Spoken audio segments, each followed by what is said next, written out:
This weekend, they killed the candy toy line. SHODO! What's going on, Soda Population? As always, I'm your host of Frozen Stratos, and today we're going to be taking a look at the blog that came out this weekend. And like I said, there's a line that's gone now. Like, they sort of glossed over it at the top of the blog, but they straight up, I want to say canceled / integrated a line. But we'll get to that at the sort of end of it. I did want to lay out what we have for the very next wave that they revealed, and then things will start to become a lot clearer once you see what we have in this upcoming wave. So this one is out in October, so this is what we're going to be expecting in Shodo Double Cross Wave 5. So first up, the mainstay, Gaim. It's odd that, especially since SODO Chronicle was going on and presumably going on strong for quite a long time, that Shodo Double Cross has decided that it wants to throw its hat into the ring. There is no, absolutely no indication that this will have any sort of form swapping gimmick or anything like that, so it's just going to be a straight figure, which I would have been perfectly okay with. You know, Shodo Double Cross tends to do this every now and again, or I guess SODO in general, but it seems, at least to my eye, we're missing quite a few paint apps, specifically like some inner silvers and some very important gold trim on all that detailed forearm and thigh pattern, but that's just me. Your mileage may vary. And hey, there's a completely serviceable SODO set out there, SODO Chronicle set out there, so this is just another option that's available to you, and it's putting Gaim back in the market. From what we can see here, it seems that the Muso Saber is included with Gaim, and it attaches to the belt as well. I think, once again, nothing was explicitly said, but it does look like that sort of slots in there. Also, if you get the expanded parts set, it does come with a Dai Maru, which looks very nice. That actually got a lick of paint, and I was very happy about that. And you can turn it into the Naginata mode. If you take a look at this image from earlier, it does have a hole in there to accommodate this happening. Back in SODO Chronicle, it was just 2 pegs that plugged into either end of the hand. This looks good. I very much like this. Like I said, it's a new option for either someone who can't get a hold of the old SODO Chronicle one, or just, wants and likes Shodo a little bit more. So I completely understand that. Once again, more options, better for everyone. If you like this, definitely go ahead and pick it up.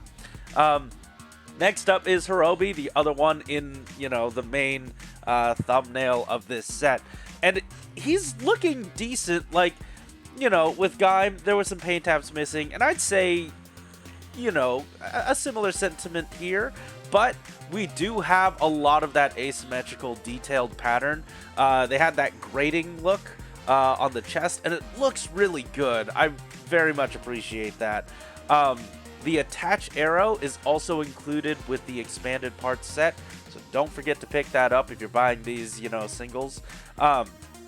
And it comes with a grabby hand and an open hand to make it look like he's firing an arrow. There are more attached weapons here, but we'll take a look at that at the end. Next up is new Kamen Rider number 2. This is not number 2's first appearance. It's when he returns to the show or something. He has 1 silver stripe and then red gloves, red boots, green helmet.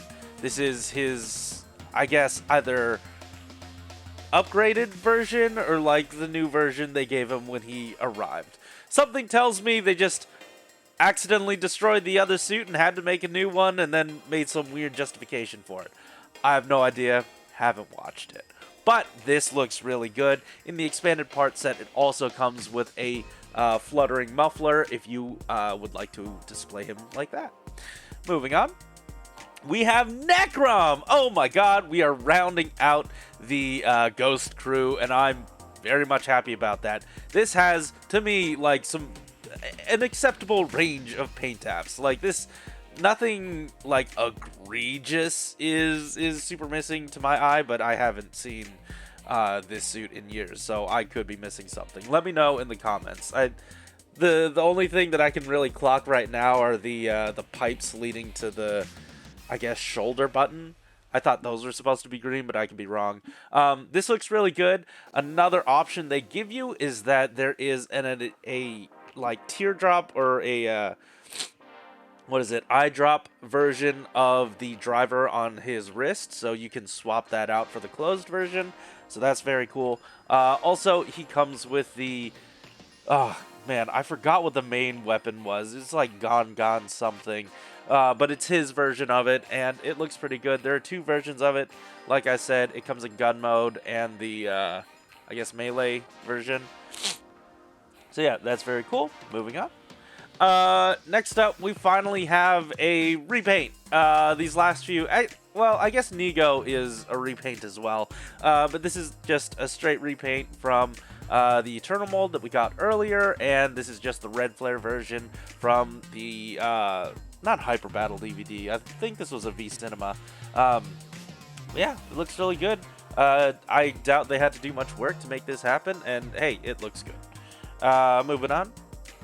Oh, it's just another picture of him. I don't know that it comes with anything else in the expanded parts set. It'd be great, though. I don't know if he had the knife back then, but that'd be cool to still get. Moving on. Heck yeah, another brand new mold. It's Kazari. So we are rounding out the O's crew, or at least the O's villain crew. This looks so good. I'm sure there are like so many paint apps missing, but something like this, there's a low chance that you're ever gonna get like super detailed, unless you're talking about the molding, because that is all on point. I absolutely love the look of this figure. Now, this is the completed version. They always say, you know, especially for Uva as well, that these are all the completed versions. I doubt we'll ever get any sort of in-between forms and, like, you know, sort of the naked versions of each of these characters. So, yeah, that's fine. You can get him into all sorts of poses. Just because he's a brand new mold with all this, you know, new armor and stuff doesn't mean this can't strike a pose like every other Shodo figure. Make sure to pair this with your Uva or have him face off against any of your O's riders. Anyway, that is the final figure in this set. One last thing.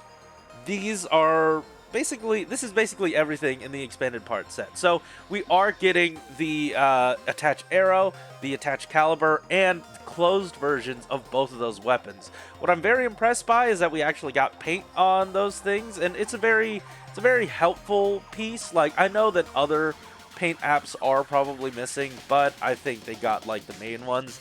I would like maybe like a little yellow stripe on the sword, but what can you do? Anyways, if you noticed, every figure in this set, or every other figure in this set, oh, this is other information. Next update is on the 25th, so I do believe that's next week, and it's going to be a preview of Shodo Double Cross Kamen Rider number 4, so look forward to that. But yeah, like I said, Gaim seems to be par for the course, but after Gaim was all said and done, they went into villains. So what happened is that they're sort of integrating Shodo-O, which was the Shodo Outsiders line. It was filled with tons of villains and monsters and all that stuff. They're integrating that with Shodo Double Cross. So I don't know how I feel about that. On one hand, they did say, yes, we are still committed to bringing you guys monsters and villains and all that stuff just in Shodo Double Cross. But one, I feel like that takes away options from Shodo Double Cross itself. And two, Shodo-O, it offered a second, like, release window within, you know, Shodo releases. So I'm not sure.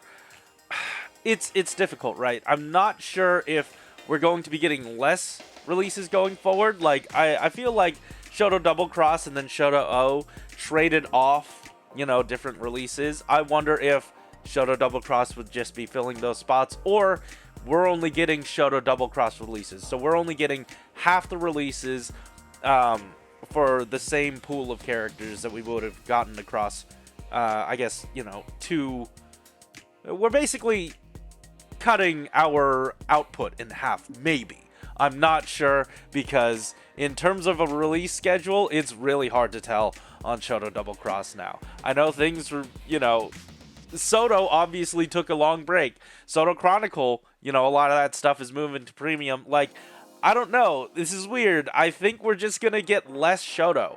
But let me know what you think in the comment section down below, because SHODO-O is no more. Like they said, they're integrating it, but they straight up just canceled the line. So yeah, I don't know. We still have tons of O's forms to get to that I was really looking forward to in this form factor. But I also recognize that SHODO-O was a sort of in-between. There was shodo-x and then shodo double cross. And between those two, SHODO-O was supposed to complement shodo-x. And then once they moved to double cross, then the articulation and all that stuff upgraded a little more. So SHODO-O had to upgrade their stuff too, while, I think it was, it was that in-between line, and now that they are of the same quality, perhaps that means that Shodo Double Cross was meant to be the only line. They just needed something in between. I'm not sure. Don't know what happened. Let me know what you think in the comment section down below, and if you hadn't had enough Kamen Rider or Sentai or Candy Toy content, maybe you want to check out this video. It's all about Kamen Rider and the brand new Yudo release on Premium Bandai. It's a lot of good stuff. You can check the episode out right here. Yeah, that should be it. Thank you so much for watching. Next episode, honestly, I think it might be delayed. Like I said, these past few times, I am moving, so it's going to be a bit of a mess. Thank you so much for watching. Keep it juicy.